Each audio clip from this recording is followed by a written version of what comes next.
Hey guys, nandito kami sa Ride Manila, magpapalit ng cardo. Kasi yung cardong nakuha namin, yung cardong nakakabit dati, itong bold, ayaw gumana dito sa 360. Ayaw gumana dito sa 360.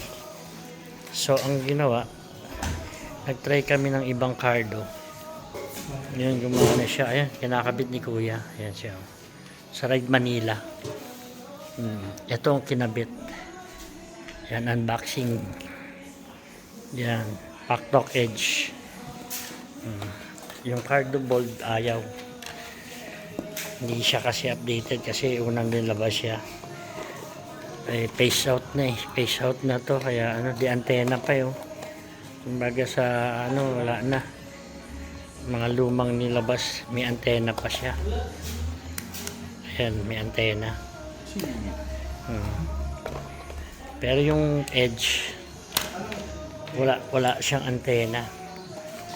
Ito yung box ni Pakto Bold. Ito naman kay edge, wala siyang antena.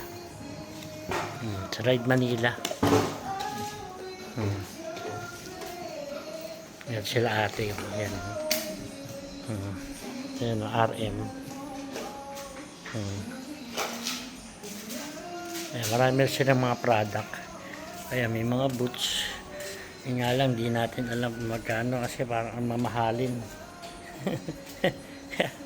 Mamahalin. Kaya may mga helmet sila. Pero ang helmet nila puro Nex. Ayan, Nex. Nex. Ito si manager. Manager, tingin ka muna dito, manager. Busy si manager. Ayan dami nilang mga product.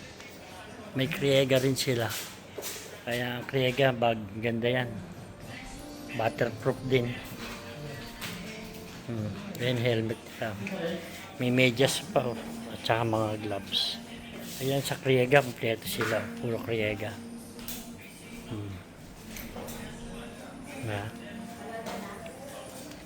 Eto, kung may sticker kayo, pwede kayong maglagay dito mga sticker. Ayan Yan ba boss, may sticker din yan? Meron siya. Sa loob. Ayan sila kuya, sila mag-pairing. Kasi si Cardo Bold ayaw mag-pairing. Maarte. Ayan, kaya napabili tayo ng edge. Ito siya. Ayan. Wala na siyang antena. Wala na antena. Ayan, pairing yan. Nila kuya.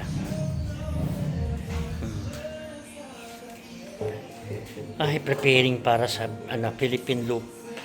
Okay. Yan po kami ngayon. Nandito kami sa Ride Manila.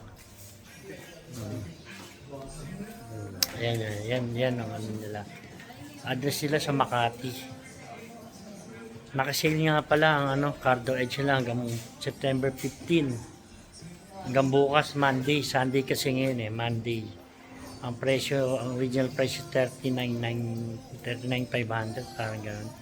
Ngayon nakasale 31,500 na lang. Kaya guys, hanggang dito na lang. Sana mag-work na. Bye bye. Bye bye mga bossing.